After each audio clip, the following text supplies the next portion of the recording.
The Safety Doc podcast is brought to you in part by the 405 Media, ISS 24/7, and Sprigio.com. Hi, everybody, and welcome to podcast 4 of The Safety Doc. Guess what? This is the second time that I've recorded this podcast because the first time I had the settings for my camera on photo. So, hey, I'm warmed up, ready to go. Let's make it even better the second time around. So today's going to be a little bit different.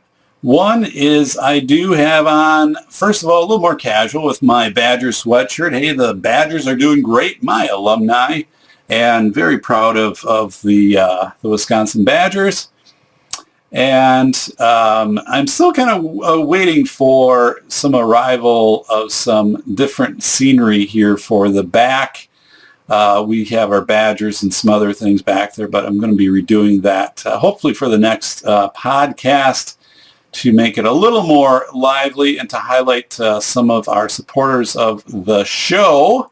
This venue down here is in the, I guess what we would call the Man Cave Studio, moved here in 2002, and this basement area I use for teaching distance learning, for a number of conference presentations, expert witness work, things like that, in addition to other things. Yeah, so this is not heated right now. We are in good shape. In a couple of weeks when it gets to be 5 degrees out at night, this basement area does cool down, and as winter goes on, it does get kind of chilly down here, although I do have an electric fireplace over there, which I do have on at the moment. Keeps the old Safety Doc's fingers from turning to ice. But we're okay right now.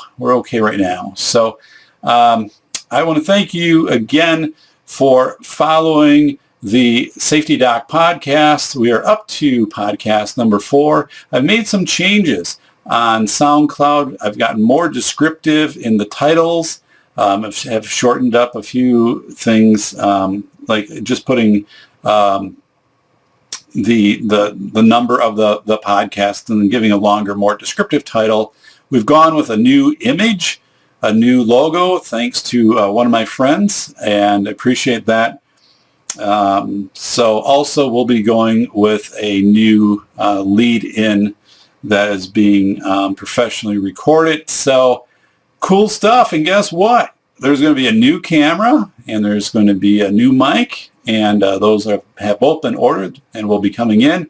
I did already receive my new editing software. However, it's a little more complicated, so I have a learning curve, and I'm not going to try to surf that curve while I'm also editing together 6 different segments from my interview with Scott Meyers of ISS 24/7. That'll be the bulk of today. We're not going to do the headlines part of the podcast.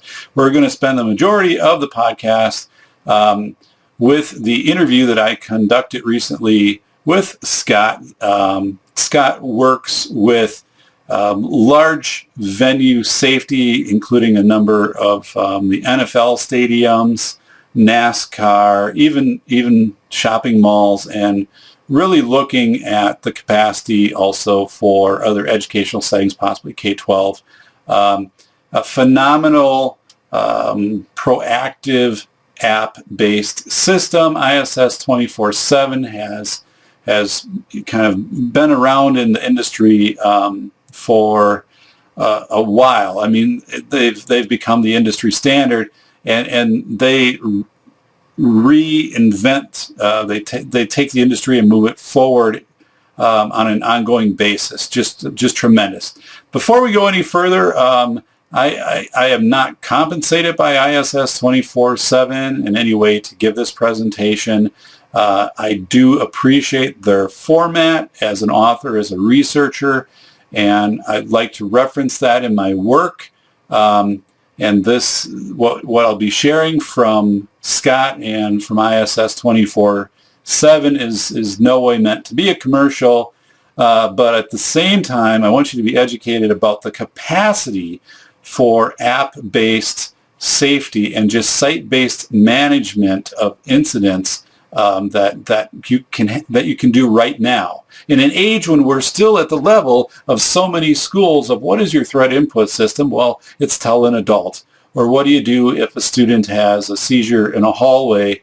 How do you notify other people? How do you notify a group? How do you make sure the bells don't ring so other students come out? I mean, just things like that. But this ISS 24/7 has managed some of the most critical, huge, 100,000 type people events, and just an incredible way. And Scott will talk about that. So, an intro again. My name is David, and I am the safety doc, and graduated from UW-Madison with a PhD, Educational Leadership Policy Analysis, studied high-stakes decision-making in the military, in healthcare, and also in education.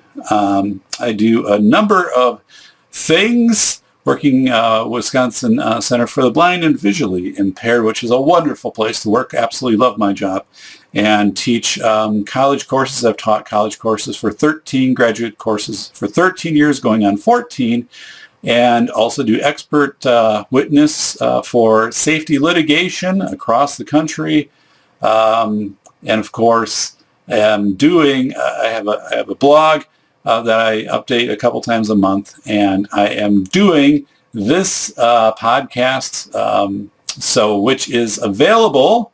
It's an hour long. Yeah, because it does need to fit the time slots for the 405 Media out of Los Angeles. The 405 Media, you can subscribe to the 405 Media, which I encourage you to do. You can find them on Twitter, and you can just subscribe in general and grab their schedule. I don't listen to the mainstream media anymore. I don't watch the news on TV. I don't listen to the news in my car or anything like that. I listen to podcasts, and I listen to the 405 Media because I want to get empirical reporting. I want to know what's really going on out there. And that's the benefit of living in an age right now of podcasting and of the internet and the ability to find those things. What I specialize in and why you need to be listening to the Safety Podcast. One is I'm fun, okay, and I tell some great anecdotal stories, which I'll do, but I separate out the facts from the rhetoric, and what I tell you is going to make you safer, it's going to make your family safer, it's going to help you in the way that you think about your context, your environment, your situations, and to hopefully, if you're ever in a situation that is possibly at risk of compromising your safety, that you recognize that as soon as possible and understand options before you. So helping to do that through this podcast.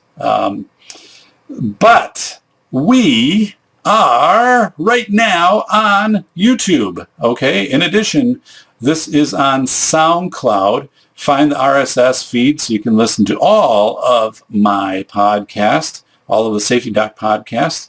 But again, I do have this multi media delivery because some of you do like the YouTube, and not a lot of people subscribe on SoundCloud, but SoundCloud does get linked over to the 405 Media, and that's where I think people are definitely finding the show. It's interesting for me to look at my Twitter analytics and look at the time that the show airs at 9 p.m. Pacific time, and then all of a sudden see the impressions, my Twitter impressions, jump to well over 1,000, and then kind of come back into the real world. But please consider following me at Safety PhD, again, at Safety PhD. So I welcome comments on any and all platforms, and you can pose a question. I'll address it in a future podcast.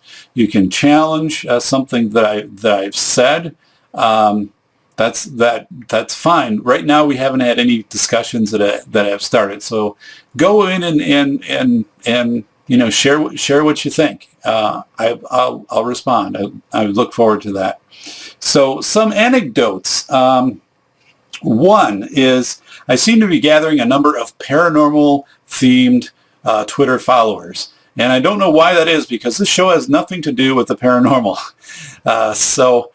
But I appreciate the followers, and I've been thinking about this a little bit more. And what I think it is that if you're working, studying the paranormal, you need to be very empirical and very much looking for, finding the data, finding the evidence. And that's really what I'm about when it comes to safety, is, again, getting out of the rhetoric and using whatever is available to find the evidence, to find the empirical pieces that really substantiate what safety is and what contributes to safety. So I think there's that shared way that I approach things, again, with those followers who do seem to be more in that paranormal theme. So I do appreciate you guys. Thanks for being there. And an interesting story I want to share, just to build off of that, is I'm an avid bicyclist. I love to bike, like 75 miles, whatever. I just love being out on the bike. Which, it's going to be 5 degrees here in a couple of weeks. That's not going to work. But in summer, there's just nothing like it. I usually will stop at, I go out in the country on paved roads, and typically there's these small country cemeteries, and the churches have long since been torn down or gone. And I'll take a break at these cemeteries and take the bike so I can get off, walk around for a few minutes. I'm always curious, reading some of the headstones and things like that. And it's peaceful, but it's also kind of surreal, because some of the headstones are faded and some are knocked over and naturally and whatever, or whatever. But it's there's one cemetery that I stop at quite a bit on my trek, because it's just a natural place to stop, and it's a large field that's near it. And it wasn't until I was watching a documentary on haunted Wisconsin that this was it came up as number 2 as the haunted location. I had no idea. And apparently, as soon as it gets dark at night, people go out there with their infrared, devices and their EMF recorders, or whatever it is. They've studied this site in so many photos, and I'm out there, and it's just, for me, it's just typical place. It's open. I'm walking around. I enjoy the history aspect of the cemeteries, and I think there's like a Civil War soldier who's resting, out there. So. But it really was nothing more than that for me until all of a sudden I watched the show. I'm like, whoa, had no idea. So I have an interesting couple coffee stories to share. So I enjoy coffee, and I've always been a black coffee drinker. No creamer, no nothing, black. The blacker, the better. I mean, if it was paint and I drank it, I'd probably be all right with that as black paint, because I just love dark coffee, just love it. So my birthday was last month, and one of my coworkers, he's retiring soon, gave me his 5-cup coffee maker, and he has another coffee maker too, but he's not going to be needing this one apparently during retirement. Great guy. His amazing stories. He shared with me, but anyway, he gives this thing to me, and the coolest thing is that you don't need to put in the cloth filters or whatever. It just has the built-in filter that you have to just clean out afterwards, and you're fine. So making coffee that I can take to work in the morning, just awesome then. And one of my other coworkers gives me a container of French vanilla coffee and then a pumpkin spice coffee mate to go with it. And I'm thinking, ooh, one, I really appreciate it. First of all, very nice person, very nice gesture. But I'm like, I'm always a black coffee guy. That's my thing. And when I talk black coffee, I'm talking instead of putting in the 3 tablespoons, you put in the 6 tablespoons. You do what you can, and then you let it soak through for a while to get really that dark, get every little granule of caffeine you can out of it. So anyway, so I make up the French vanilla coffee, put in some pumpkin spice coffee mate. I'm driving to work that morning, and take a couple sips, and I'm like, this stuff is awesome. This is great. I mean, this is terrific.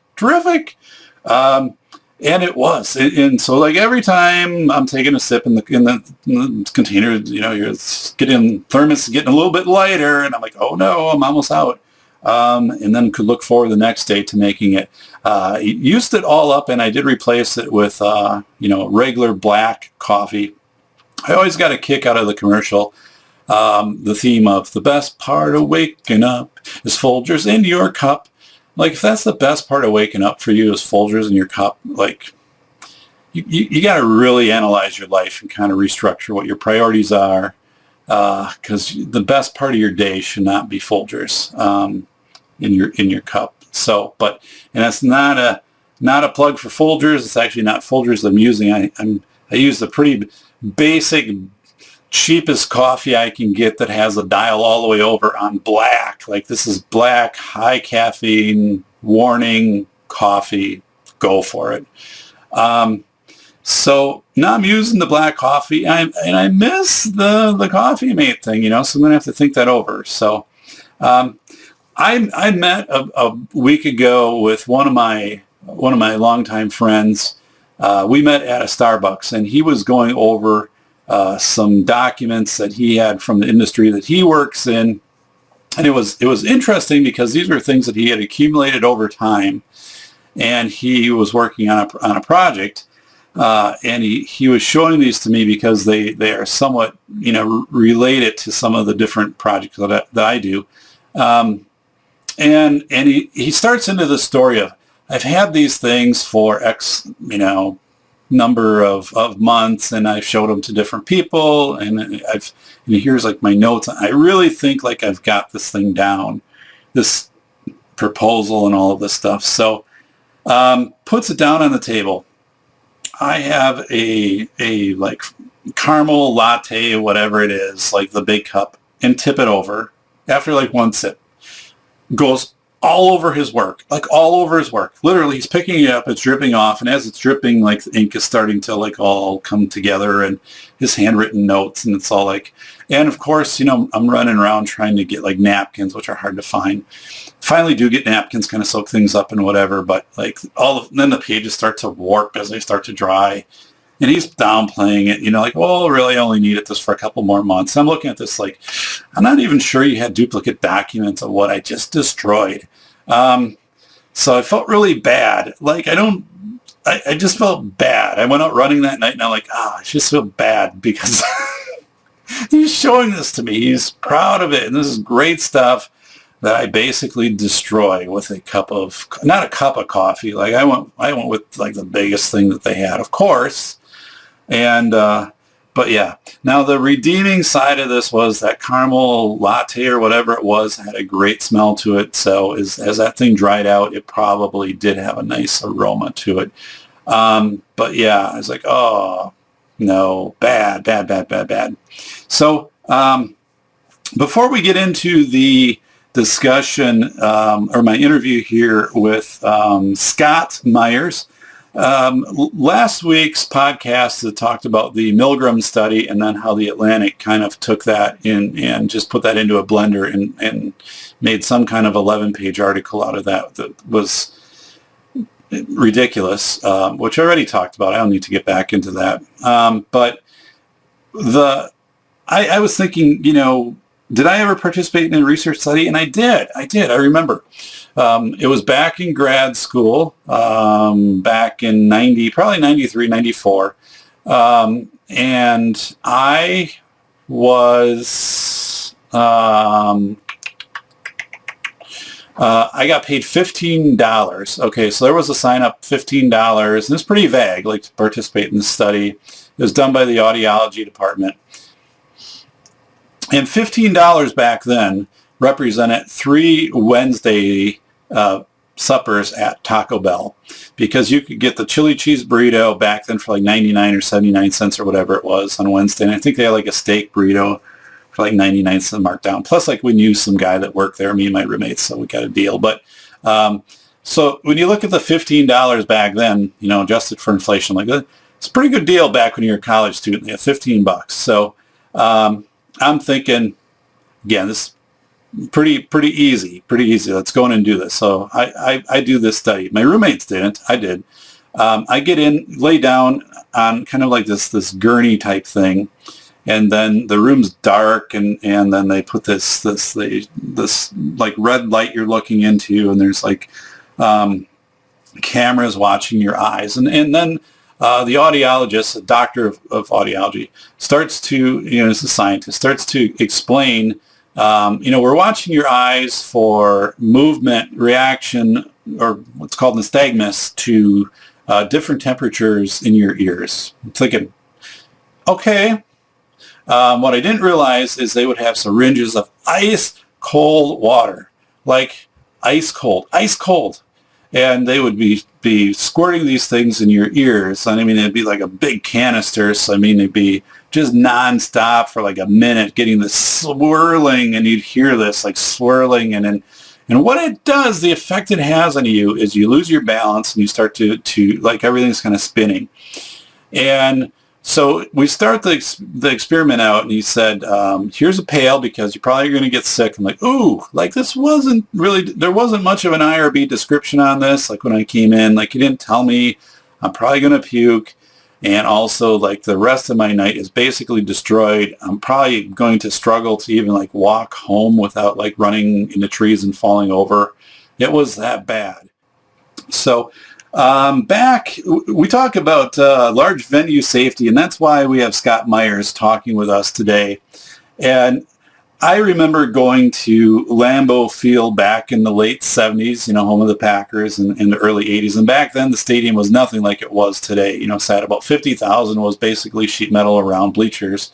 And the Packers weren't very good. And it had kind of token security, but really you could smuggle anything into the game that you wanted. I mean, as long as it wasn't like a cooler.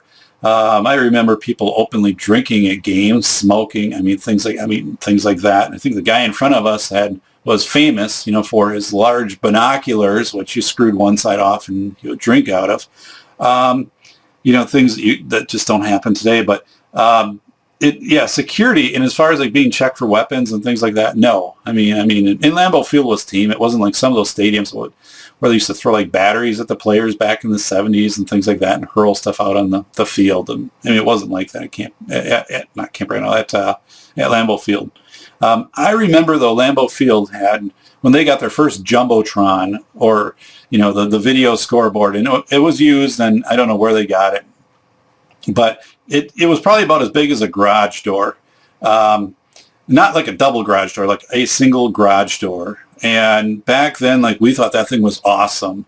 And then they were able to communicate so much more to the fans in the stadium about what was going on and things like that. And again, Scott's going to talk a lot about safety. And you can understand then if you have these different means in a stadium to communicate safety back and forth, how that can really help you. But again, the Jumbotron was super grainy. It was just crazy. But back then, it was the bee's knees. We thought it was awesome. My brother and I and friends and stuff like that. I was like, I can't believe, look at this thing. And today they have a scoreboard that's 100 feet long and 90 feet high or whatever. There's this crazy high definition thing, stuff like that. Makes this Jumbotron look ridiculous. But I'll never forget, the funniest thing was, where we sat, we could look across the field, and they put up, sometime it must have been in the early 90s, they put up these scoreboards on each side, and they weren't very big, probably, maybe 8 feet across by 2 feet high.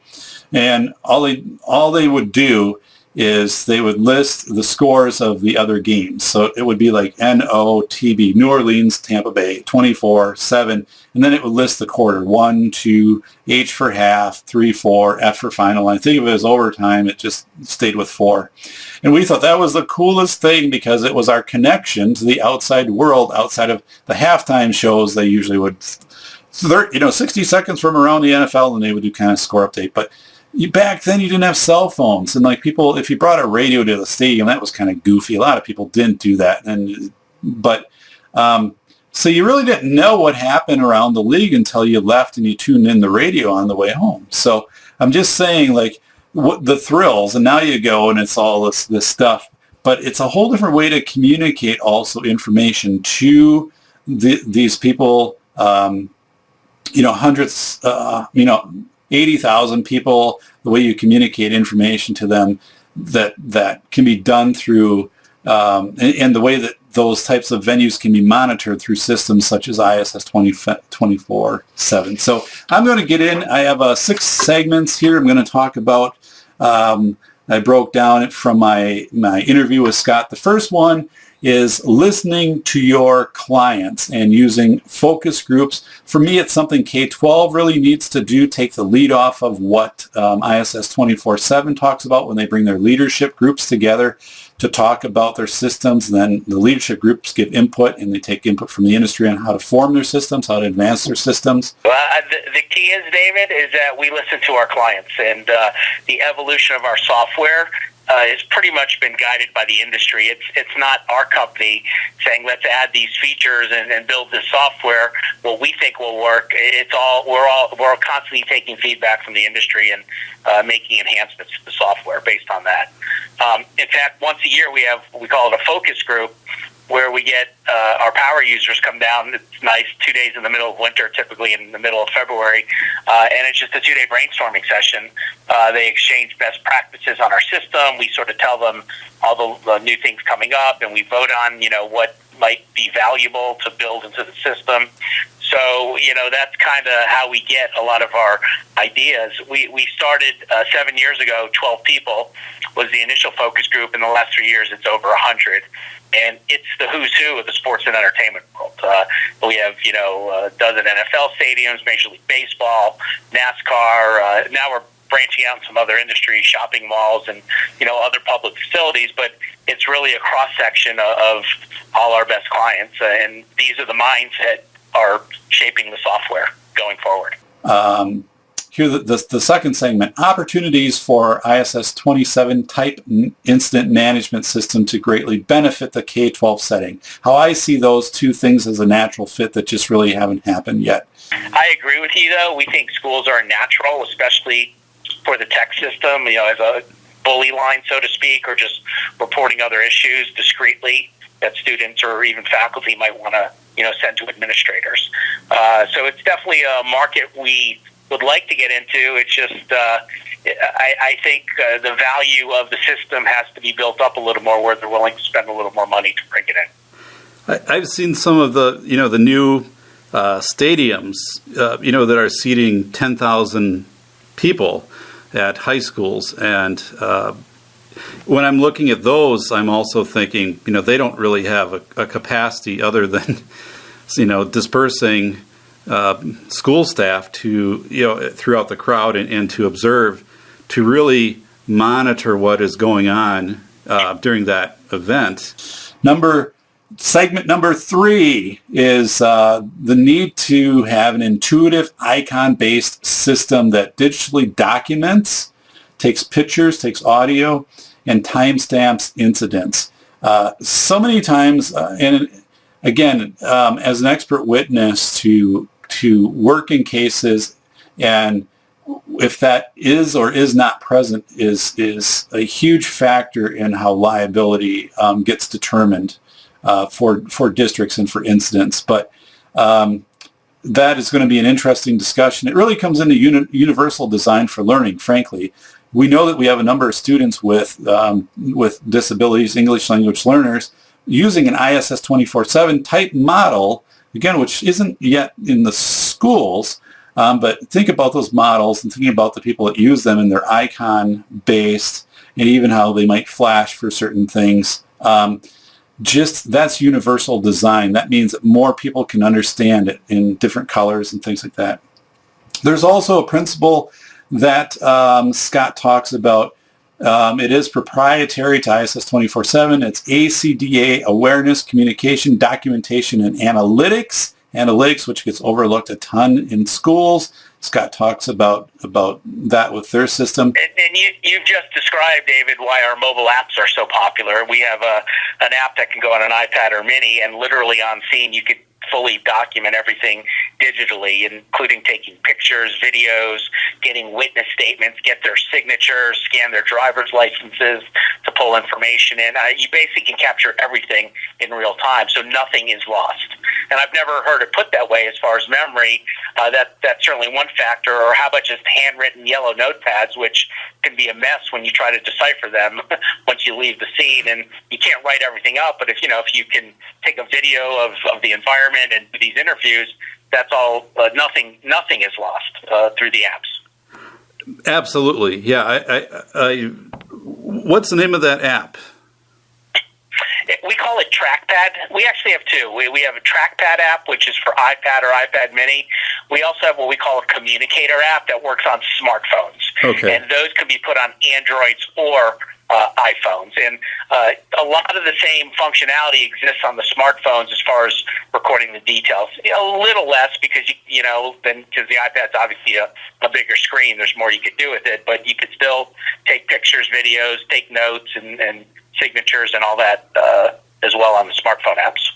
So, to your knowledge, have people applied the app in a training activity where it's been like a tabletop exercise? Or do they, when they practice using the app, are they practicing in a full simulation, or do they also practice using a tabletop? I haven't attended, but I know a lot of our clients do tabletops, and they use our system as part of that exercise, all the way from reporting the incident in a mobile environment and communicating. These mobile apps are two-way, by the way. They're not just one-way, so you could actually exchange chat if you need to get more information, exchange pictures and videos, and you could mass message the smartphone apps. So if, let's say, there was a missing person or a BOLO, if you have a photo, you can immediately take that and distribute it to all the apps at once. But situations like that are definitely done in tabletops at a number of our clients. Yeah, that sounds wonderful. So tell me... There's always a lot of training that goes into it, David, to begin with. So, we do on-site training where we make sure everybody is aware of how to use it. And one of the keys to our system is it's exceptionally user-friendly and intuitive. And we realized it had to be, especially when we're talking about mobile apps, because there's some of our venues that, they've got 85-year-old ushers there. Right. Who've never seen a smartphone.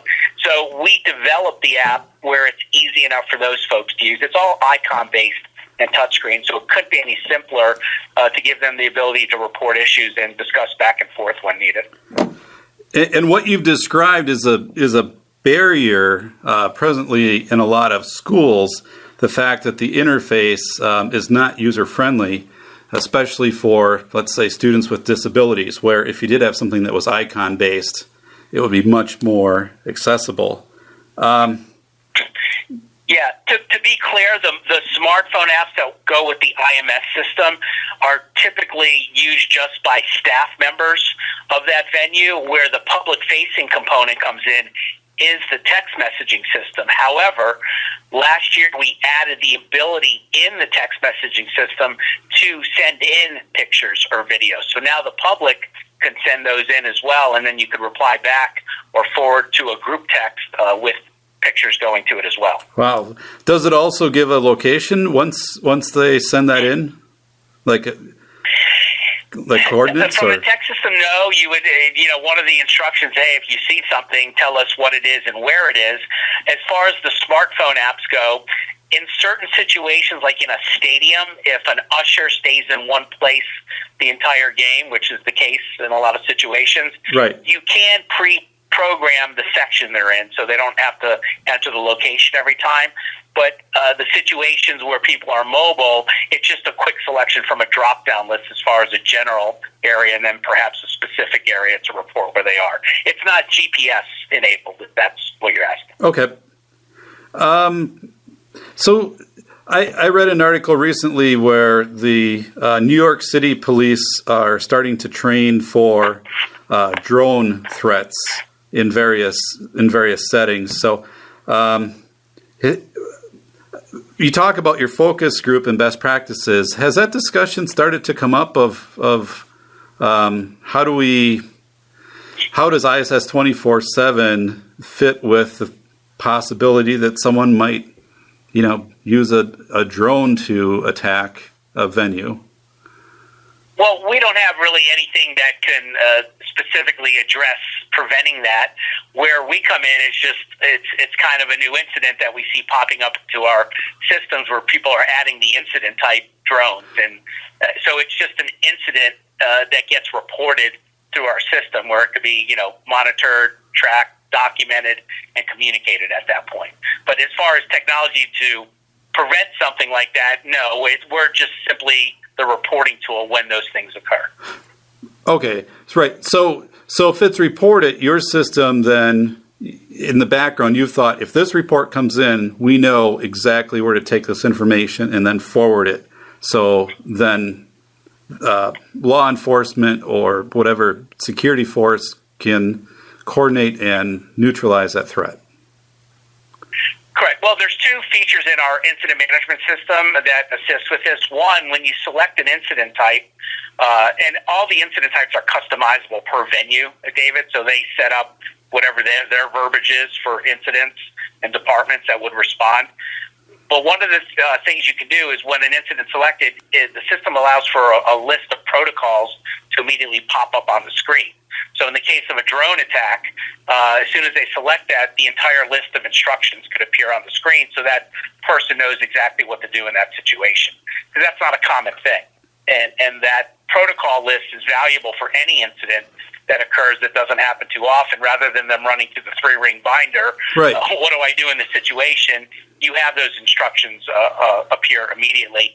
You can also have protocols appear on the mobile app. So when an usher or a staff member taps an incident type, for certain ones, you can have instructions for them in the mobile environment, which may be different instructions than what you want the person in a command center on a computer logged in to see. The other piece of that, when certain incident types are selected, you can attach an automatic group notification by email. So if a drone attack occurs, simply by selecting that, you could have 5 or 10 or 15 people instantly alerted that this is going on. And not only do they get alerted with the initial details, as you know, in our system, you timestamp the status of responses from dispatch to on-scene to closed. Any of those changes in status, including an update of the incident record itself, if the venue wants, they can continue to notify that group automatically every step of the way. So the need-to-know group is getting informed in real time as these things are being handled. And that's phenomenal because, again, looking from the school side, one of the things that happens often is people from a school setting, administrators, when they're anticipating how they're going to respond, they will have a set perimeter that they'll expect will be there. Police will set up this perimeter. And what I tell them is, well, you don't know that for sure. So if this isn't your perimeter, and if this isn't going to be your reunification site, how are you time stamping your responses and making sure that everybody who you want to be aware, which would be your staff that has students, of what's happening? Because right now you've locked them into this response, but you have a dynamic situation and a dynamic context. So that's a bad move. So what you do, I mean, your system already navigates through that. How about this, Scott? I worked with a district very recently, did a nice job with a tabletop, but they were adamant on we must use landlines to communicate because cell phones and cell phone towers are not reliable. My response to that was, well, yeah, they are. I mean, 15 years ago, maybe not, but I think the bombing at the Boston Marathon was one, gave evidence to the effectiveness of cell communications in the modern age. Do you run up with that question at all? People saying, we like this, but it's not landline, and people are still in that mode of thinking landline is more efficient, when in my opinion, and my professional knowledge on this is actually cell is more efficient than landline.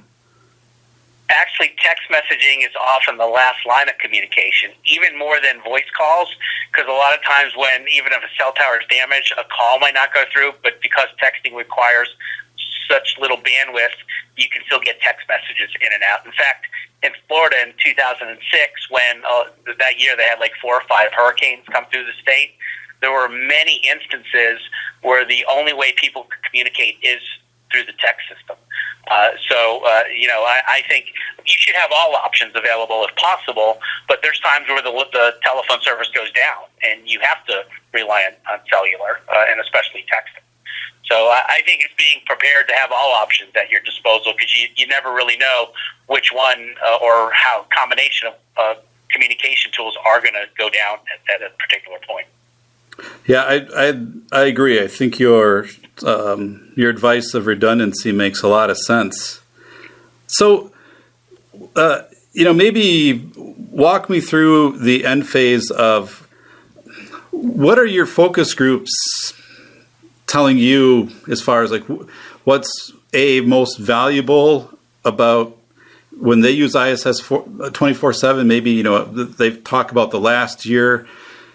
They're coming in and saying, this is what we found valuable. Maybe, we went through our time-stamped responses and we set goals of this is acceptable, this isn't acceptable, here's how we're going to improve it. Or, also what are they saying of we wish, or here's what we would like to have ISS 24/7 consider as a feature. I mean, what are some things that are talked about at these focus groups? Well, we trademarked the term ACTA, ACDA. We call it the ACTA principle, and this kind of goes to your last question you sent over to me about the kind of the elevator synopsis. Yeah. ACTA represents the 4 key areas of operations that our system enhances. The first A is awareness. So through all of our products, especially the IMS, we have a color-coded queue. So at a given moment, somebody could look at the status of every incident that's been called in, whether it's new, whether it's been dispatched, whether somebody's on scene, or whether it's been closed down.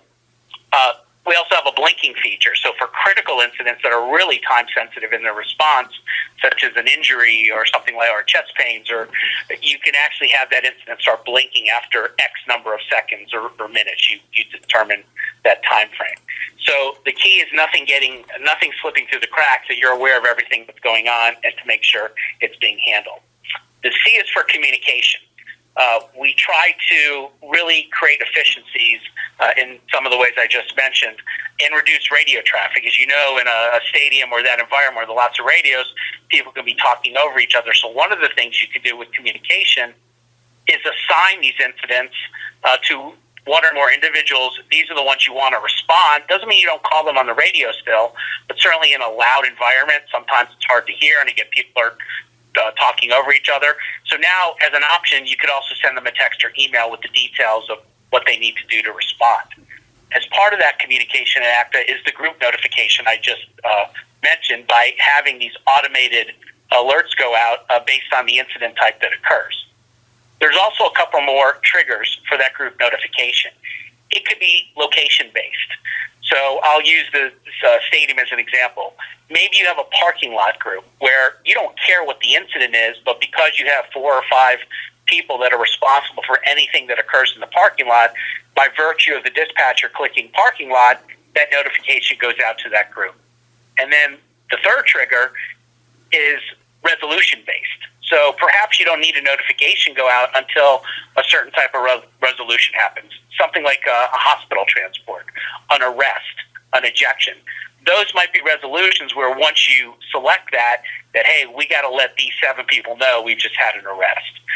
So it really it creates a lot of efficiencies with the communication flow. And then the mobile apps, of course, play into the C as well in communication. It's that real-time notification of issues. David, that's the biggest gap in especially the sports and entertainment industry. Most stadiums and arenas, their ushers don't have any direct communication tool. Typically, if they're watching their section and they see, somebody having a heart attack or a fight about to start, in a lot of cases, they have to leave their post, find a supervisor who has a radio to first report the issue to the stadium staff or command center. As I'm sure you know, valuable seconds or minutes can go by sometimes before key people are alerted that this is going on. So by having those mobile apps, within seconds, they could tap the department that's needed and the incident type and where it is, and now it's immediately reported for immediate response. So that's the biggest gap that these mobile apps really solve as far as communication. And then the last part is, like you said initially, capturing all the information in regards to an incident without memory loss or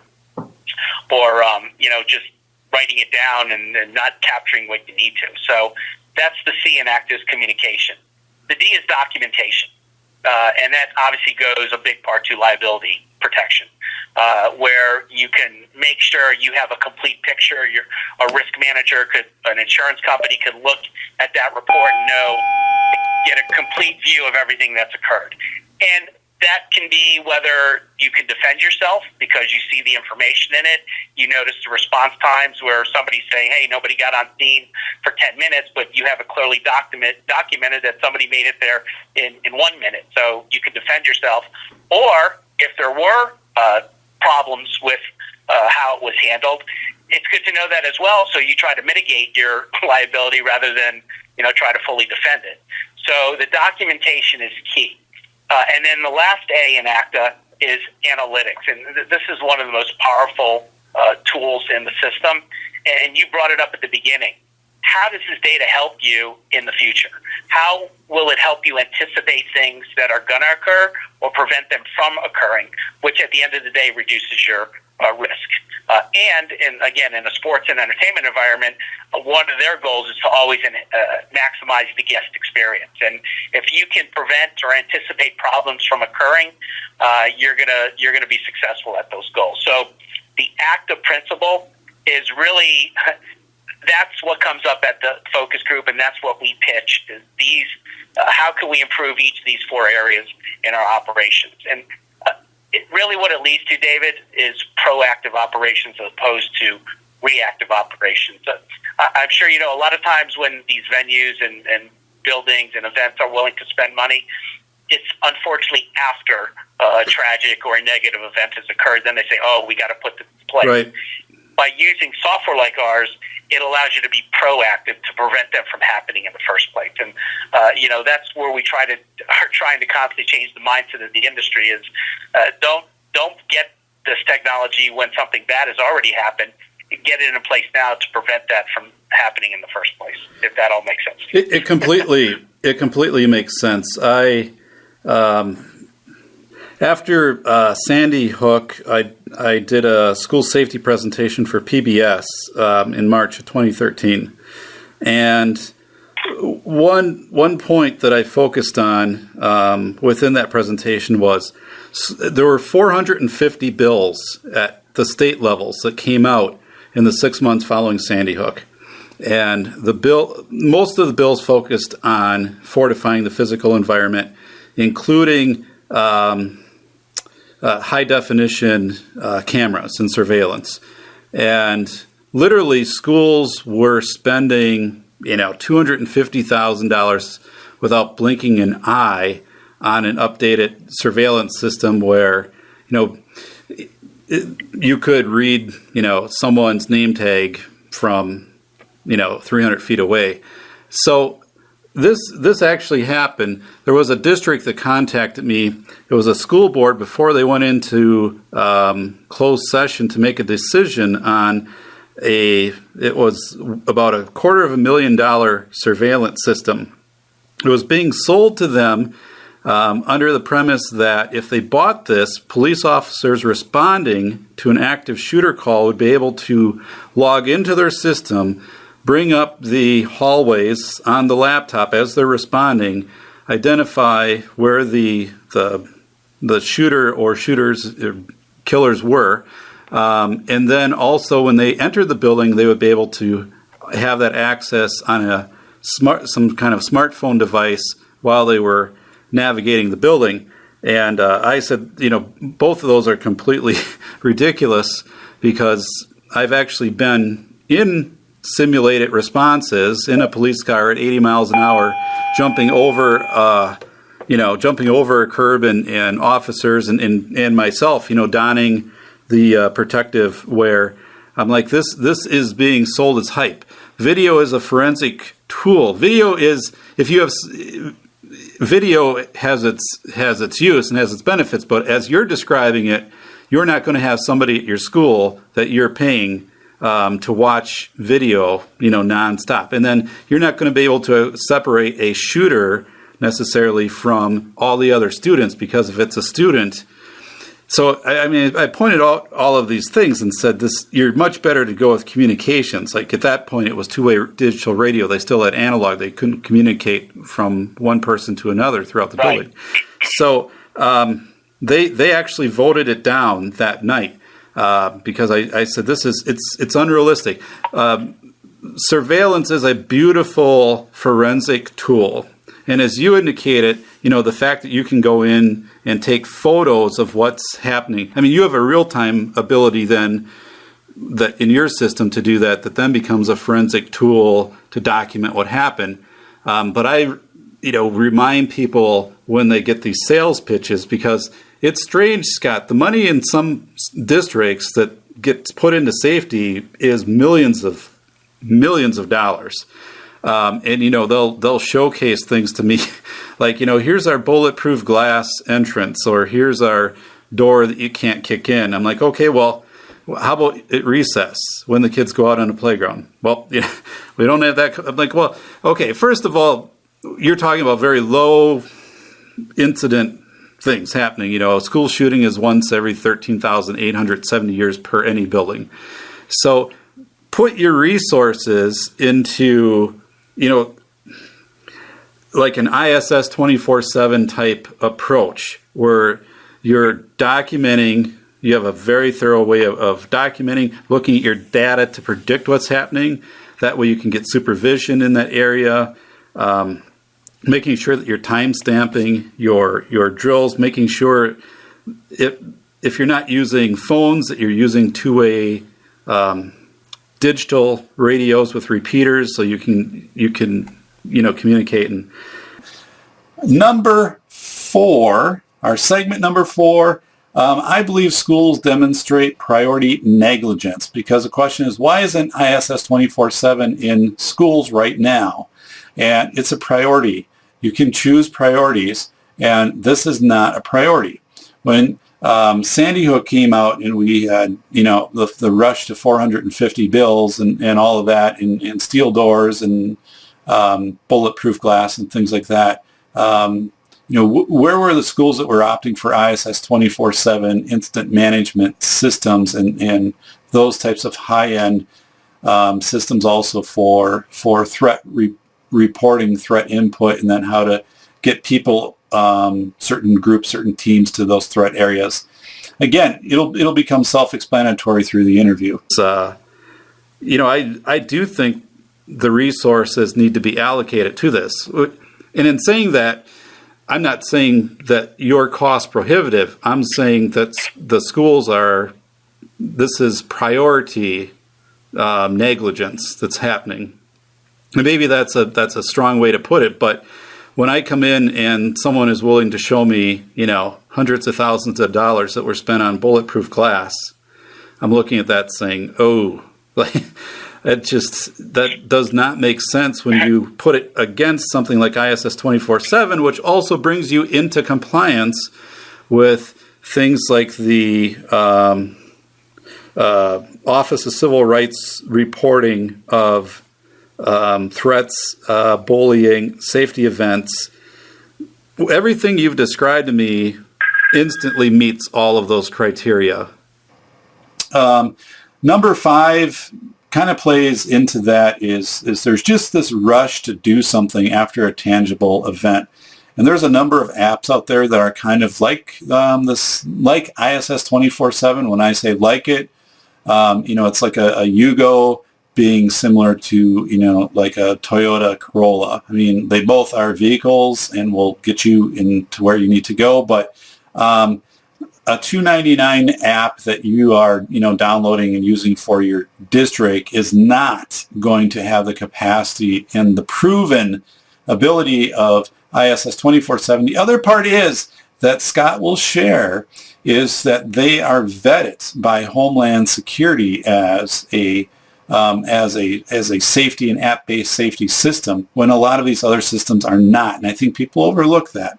And again, looking at analyzing the 450 bills that came out after Sandy Hook, and a lot of those didn't come to fruition, but what some of the things you're describing, like the use of apps, I consulted with a district last spring that was able to find an app, for like $2.99 a download or something that they got off the internet, and with the thought that it's going to do something like this in the event of an emergency. And it was so, they're thinking in the right direction. The software, the app was completely inadequate for what their authentic needs would be in a crisis situation. And right, and ours obviously has been used and proven effective. In fact, I don't know if you know this, David, but our text and incident management system is DHS Safety Act designated as a qualified anti-terrorism technology. So we've already gone through government vetting with the systems. And finally, for our last segment with Scott, I'm going to just talk about, introduce that as schools don't realize the capacity and the necessity of an ISS 24 Type 7, and then let Scott take it from there. So thanks for tuning in to Podcast 4 here with the Safety Doc. Stay safe, and let's listen to Scott Meyers from ISS 24/7. What's happening is what you've just told me. If I sat down with any of my clients that I normally work with more on things like bullying and just kind of walking them through tabletops for bomb threats and things like that, they wouldn't believe this even exists. Like they wouldn't understand. I would explain it there, but they haven't been exposed to this. They're not, and they don't see the capacity. I look at this right away and I'm like, okay, if you had this in a school, you can identify if you have a student with a seizure